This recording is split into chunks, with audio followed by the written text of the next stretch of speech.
Hello friends, welcome back to my channel, A Little Geek, A Little Chic. Today we're going to talk about the books that I got in the month of July. So, grab yourself your beverage of choice and let's get into it.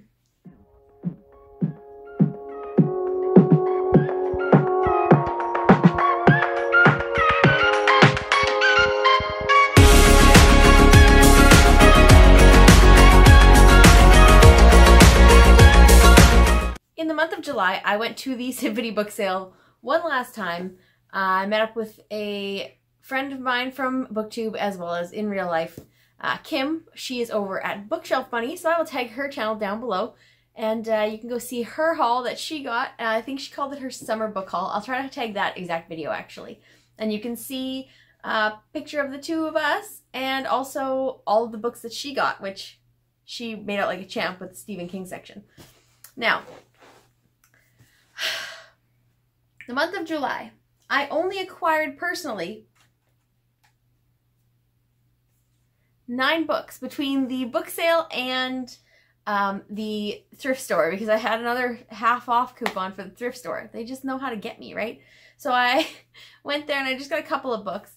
And then my aunt came to town from the coast and she told me I needed to read if I like Brandon Sanderson, which I'm really trying to get into Brandon Sanderson because I've heard such great things, that she really likes the Wheel of Time series, which if you're not familiar is a high fantasy series that was written originally by Robert Jordan. Now that author passed and the series was not completely finished and it was picked up by Brandon Sanderson and completed. Now, there are 13 books in that series. She brought me all 13 books in the series. This is book 13. And they are just the best mass market paperbacks. Look at those covers. They are awesome. Tor Books does a really good mass market paperback fantasy cover, if you ask me. And so I have all 13 of those books. I'm not going to hold them all up. There is a picture on my Instagram, so you can go over to Instagram, @alittlegeek_a_little_chic, and check that picture out if you want to see all of the books, including... So there's 13 books in the series, and she had the novella. Now, I'm not sure if you're supposed to read this before or at the end. I think it's before, but I'm going to like look into it and see what they say about this one.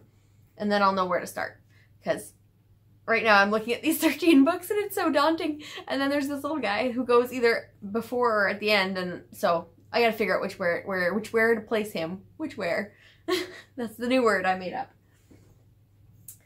Outside of those 13 books and the novella, so 14 books, I got some items at the thrift store and the book sale, and they're all out of order, so I'm just going to pick them up one by one. We'll talk about them. Now, I am infatuated. If anybody else has an author that you are infatuated with, but you don't actually read a lot of their stuff, that's me with Michael Crichton. Michael Crichton and I have a love relationship that cannot be explained, and it's that I read Jurassic Park, loved it. I read part of Jurassic World, never actually finished it, and that was back in the time when I wasn't reading a lot, so that wasn't anything on the book. That was just me personally, and but I love Jurassic Park. I love all that stuff. I love the saga, the story. It's just a great time. That being said, I feel the need to pick up all the Michael Crichton books that I see because I just am drawn to him and I just think he's just a fantastical, wonderful author in person. But guess what? I know not a lot about him personally. I just know of his books and I've only read one. But I keep amassing a collection of Michael Crichton books. So to add to said collection, at the thrift store, I picked up this one here, and it is the Andromeda Evolution. I believe I have the micro, I think it's called over there, that I got at a different book sale from Michael Crichton, and I think this one goes with it. I think this is the second one after that one. But yeah, I picked this one up for like a couple dollars at Value Village. Don't know too much about it, just that it's Michael Crichton and we love Michael Crichton. Next up, I got also at the thrift store is a book that I actually read last year, but I loved it so much and I loved the story behind it, so I had to have it for my collection, and that's I'll Be Gone in the Dark. Now, if you're not familiar, this woman she's passed away. Before she passed away, she became infatuated with the story and the cold case of the Golden State Killer. And she did a bunch of research on her own and eventually helped the police uncover new information about said cold case. And then it led to an arrest, I believe. So, yeah. And she unfortunately passed before she could see all this come to fruition. But this is her story and all the information she gathered, and it's really, really good book. If you haven't read it, I highly recommend. So I didn't own a copy of that, and it was a couple dollars, so I picked it up. And it's in great shape, obviously. This next one I got from the book sale. It's got stickers on it from McNally Robinson, a local bookseller. But it is Rick Mercer, Final Report. Anyone who's Canadian knows Rick Mercer is satire news reporter, comedian in Canada. This is his memoir once he retired. This is what he wrote, and I wanted to go get it signed when he was here. I wanted to go get a signed copy when he's here, but I didn't actually make it out to that signing, which is sad. But I got this copy for $1 at the Symphony book sale in perfect condition, so it's okay. At least I can read it now and have it in my shelf on my collection. Slammed that down louder than I meant to. Next book I got from the book sale, and it is All the Missing Girls. I believe it's set in the summer around a fair time, and it may or may not have like Manson-esque parallels to it. I'm not sure. I haven't heard too much about this. I know a couple of years ago it was very popular on BookTube, so I decided for a couple dollars to give it a try. And it says that no one ever just disappears. So thriller books, I like to leave those secret and in suspense. So I will pick this up and I will let you guys know in a wrap up for it what it's about. But yes, it sounds very intriguing, and hearing people talk about it a couple of years ago on BookTube made me, as soon as I saw the cover, I'm like, ooh, that's one of those ones on my list that I forgot that I wanted to read. Next at the book sale, I picked up an oldie but a goodie from the YA kids section. I saw this, it was in great shape, my heart melted, and it was like $1, so it now lives on my shelf over there by Charlie and the Chocolate Factory and Lemony Snicket's Series of Unfortunate Events. That book is Charlotte's Web. Look at the condition it's in. It's great. This is the exact book I had when I was a kid, the exact cover. This has my heart, and what a book it is. Anyone who knows this book just knows I just pick up this book and I look at it and my brain automatically goes, some pig. Like, I'm just stoked. This is going to be so much fun to reread, and I cannot wait. It's just, it hits me right in the feels. So the nostalgia vibe is 100% with this one. So glad I found that one. Next I found on the way out, because, you know, you're walking out and you always see something that catches your eye, and I have not read this book.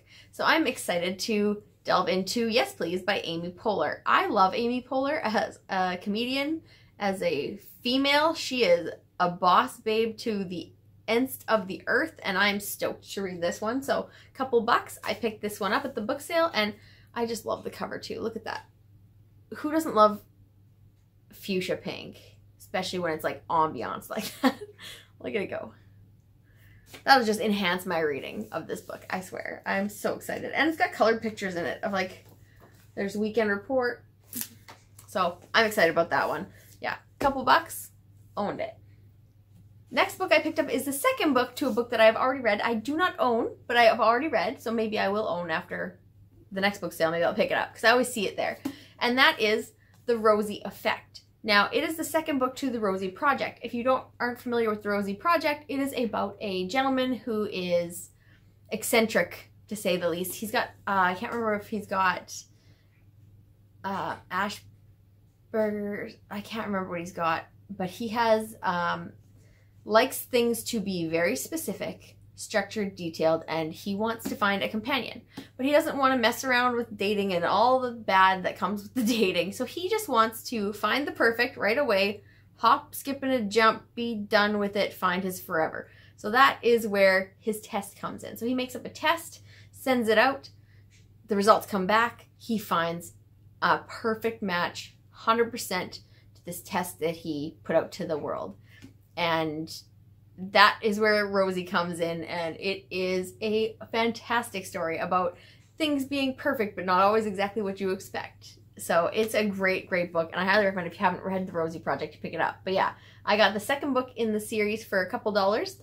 A couple of the friends that were with me at the sale picked up the first book in the series, so when they're done with that, I will be happy to lend them this if they want to continue the story. Next book I got is this one. I already have it in paperback, so this is a faux pas on my part, but hey, for $2 they can consider it a donation to the symphony, and that's Lethal White by Robert Galbraith. Ooh, tongue twister. It is huge. This is the hardcover. It's really nice. It's in perfect condition. I just don't know if I want the hardcover or to keep the paperback. I don't know. Hardcover for reading isn't ideal. It's heavy. It kind of sucks. Paperback for reading is so much better, and it's not a mass market. It's a larger mass market, or a larger paperback, so it's kind of got that floppiness to it. So I might lean towards keeping the soft cover. I do have the hardcover in the first book in the series, but not the last three are soft cover. So I might just have the first book as the hardcover because it was the start of everything, and then keep the paperback ones. But I'll have to decide what I want to do with this one. So pick that guy up. And then, of course, there's a sticker on here. I'm not sure what company or place these people bought this at. It might have been in the States at some kind of book sale. But I picked it up at the thrift store. And, of course, or did I pick it up at the book sale? Let's have a gander. Thrift store. Now, like I said before, to start the video, we are ending it on the same note. Michael Crichton. It is Pirate Latitudes? That's the book. I have no clue what this is. All I saw was Michael Crichton, and it was an interesting book, and then I saw his face on the back where he's giving you one of these. So, I don't know. I have a problem, you guys. If it says Michael Crichton, I'm going to buy it. I really need to start reading them, but I'm definitely going to buy them. I have no idea what this one's about. It's obviously some kind of thing to do with pirates. The Caribbean, 1665. So, yeah, pirates.